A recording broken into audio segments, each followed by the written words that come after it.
दोस्तों, एक बार फिर मैं सुनील शुक्ला आपके सामने एक नए एपिसोड के साथ। बी योरसेल्फ, अंधेरे को मत कोसो, एक चिराग जलाओ। हम में ढेर सारी कमियां हो सकती हैं और ढेर सारी अच्छाइयां हो सकती हैं। हम इन अच्छाइयों के साथ आगे बढ़ें। एक बार अमिताभ साहब ऑल इंडिया रेडियो मथुरा केंद्र से रिजेक्ट कर दिए थे। क्यों? क्योंकि उनकी आवाज़ नहीं ठीक थी। वो चुप नहीं बैठे और वो सीधे कलकत्ता गए। ख्वाजा अहमद अब्बास साहब ज़माने के बहुत बड़े फिल्म मेकर थे, राइटर थे। ख्वाजा अहमद अब्बास साहब ने अपनी फिल्म सात हिंदुस्तानी में उन्हें एक रोल दिया, एक मुकम्मल रोल दिया और अमिताभ बच्चन आगे बढ़ते चले गए। एक बार अमिताभ साहब से किसी ने कहा कि सर आप डांस बहुत अच्छा करते हैं। तो वो हंस पड़े, बोले कि हमारे डांस डायरेक्टर बगल में बैठ जाते थे एक संटी लेके, और हमारे इन पैरों में इतनी संटी मारी है कि हमको डांस करना सिखा दी। लोग कहते हैं कि अमिताभ साहब ने भगवान दादा जो अपनी जगत के एक इस्टेब्लिश्ड एक्टर रहे हैं, उनकी कॉपी करी है। लेकिन वो बताते हैं कि हमारे जो डांस डायरेक्टर थे वो बगल में बैठ जाते थे एक संटी लेकर, और गलत स्टेप पे हमें बहुत मारते थे। अब कहा जाए कि जो सदी का महानायक है उसने भी अपने डांस डायरेक्टर से डांट खाई है और मार खाई है। लेकिन वो कहते हैं कि उन्होंने मुझे कुछ सिखा दिया। क्यों? वो वैल्यूड। अमिताभ साहब को अपने आप पे भरोसा था, अच्छाइयों के साथ आगे बढ़े। एक नाम आता है थॉमस एडिसन अल्वा का।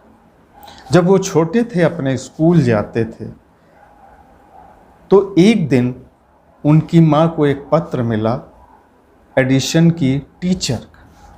टीचर ने लिखा था कि आपका बेटा किसी काम का नहीं है, बेकार, हम इसे स्कूल से निकाल रहे हैं।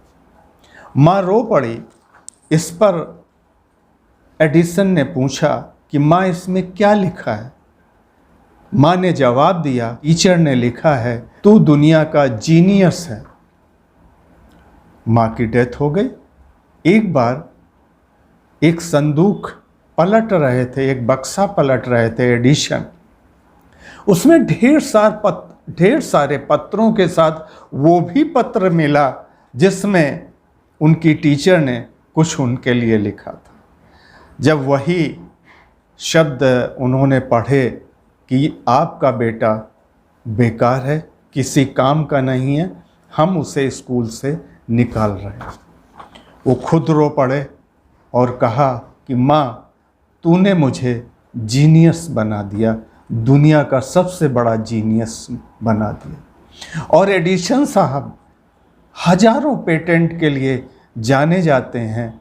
उस समय जब कोई सुविधा नहीं थी, कोई शोध की सुविधा नहीं थी, वो अपनी अच्छाइयों के साथ उनकी माँ ने उनको आगे बढ़ाया। आज अगर हम ग्रामोफोन की बात करें, तमाम चीज़ों की बात करें, बल्ब की बात करें, जाने कितने इन्वेंशंस की बात करें, तो थॉमस एडिसन अल्वा का नाम पहले नंबर पे आता है। वो अपने वजूद पे कायम रहे, अपने आप पे कायम रहे और आगे बढ़ते गए, और जाने कितने वैज्ञानिकों को, जाने कितने साइंटिस्ट को एक रास्ता दिखा के चले गए, एक रास्ता दिखा के। तो दोस्तों, हम और आप उसी रास्ते पे चलें जो थॉमस एडिसन अल्वा ने दिखाया था, उनकी माँ ने उनको दिखाया था।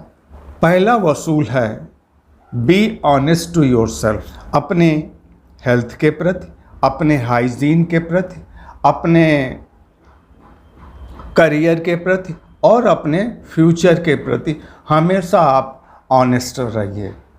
अगर आपका शरीर दुरुस्त है, अगर हाइजीन दुरुस्त है, आपका करियर दुरुस्त है और आप अपने फ्यूचर के बारे में ऑनेस्ट हैं, ईमानदार हैं, तो निश्चय ही आप आगे बढ़ते चले जाएंगे।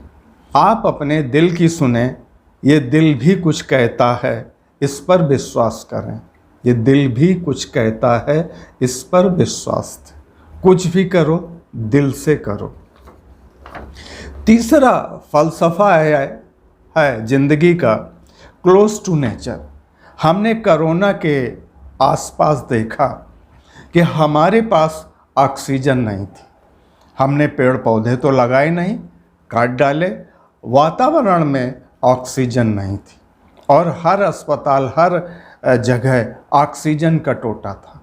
मशीनें ऑक्सीजन कहाँ से लाएंगी? क्योंकि वातावरण में ऑक्सीजन तो थी ही नहीं। जब हम पौधे लगाएंगे तो हमें ऑक्सीजन मिलेगी। हम पौधे लगाएं, पौधों में पानी दें और अपना फ्यूचर, अपना भविष्य महफूज करें। Be simple in your life, it delivers beyond. अगर हम अपने बड़ों से सीखें तो पाएंगे उनका जीवन कितना सरल है। कोई छल कपट नहीं, उनका खाना, कपड़ा, रहन सहन अति सरल है। हाँ, उनमें जो फलसफा है उनका, वो हमेशा ऊर्जा से लबरेज मिलेंगे, हमेशा उनके हौसले बुलंद मिलेंगे। हम सीखें गांधी से, कलाम से, गौतम बुद्ध से, नानक से, कबीर से, और आज के परिप्रेक्ष्य में हम सीखें रतन टाटा से, नारायणन मूर्ति से, अजीम प्रेम जी से, तो हम पाएंगे जो आज उन्होंने अपनी ज़िंदगी में अचीव किया है वो उनकी सरलता से है। हम उनको देखेंगे, वो पाएंगे कि वो कितने सरल हैं अपनी ज़िंदगी में। हम कुछ अच्छा साहित्य पढ़ें, अच्छा म्यूज़िक सुनें, क्योंकि एक हमारी शारीरिक भोजन की ज़रूरत है, दूसरा हमें मानसिक भोजन की ज़रूरत है।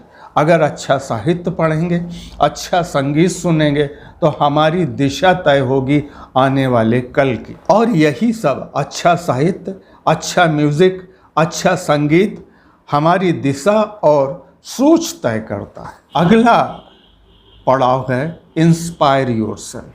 हमेशा ऊर्जा से भरे रहें, नए विचारों से भरे रहें, दूसरों से, अपने वेटरन से, उनकी बातों से हम अपने को इंस्पायर करें, आगे रहें, नकारात्मकता से हमेशा दूर रहें, हमेशा एक पॉजिटिविटी से, सकारात्मकता से लबरेज रहें।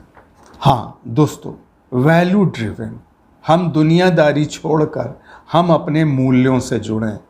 आप अपने जीवन मूल्यों से ही समाज में जाने जाते हैं और इज्जत भी इसी से मिलती है। एक लंबा रास्ता अच्छे मूल्यों के द्वारा ही तय किया जा सकता है। Be value driven in your life, ये ज़िंदगी का फलसफा है। अगर आप वैल्यू ड्रिवन हैं तो सब कुछ अच्छा है, अगर वैल्यू डेफिसिट है तो सब कुछ खराब हो सकता है। ये लंबा रास्ता नहीं है। बिलीव इन योरसेल्फ, आप अपने में विश्वास रखें, हौसला रखें, अपने आप में अदम्य साहस का परिचय दें। डोंट कर्स योरसेल्फ, कभी भी अपने आप को कमतर न समझें और आप सही हैं, आप आगे बढ़ें। बात और, ज़िंदगी में हमेशा पैशनेट रहें, ऊर्जा से, सकारात्मक ऊर्जा से, पैशन के साथ काम करिए, चाहे वो समाज हो, चाहे करियर की बात हो, चाहे किसी भी वसूल की बात हो, आप पैशनेट रहेंगे। इन शब्दों के साथ मैं सुनील शुक्ला अपनी बात को विराम देता हूँ।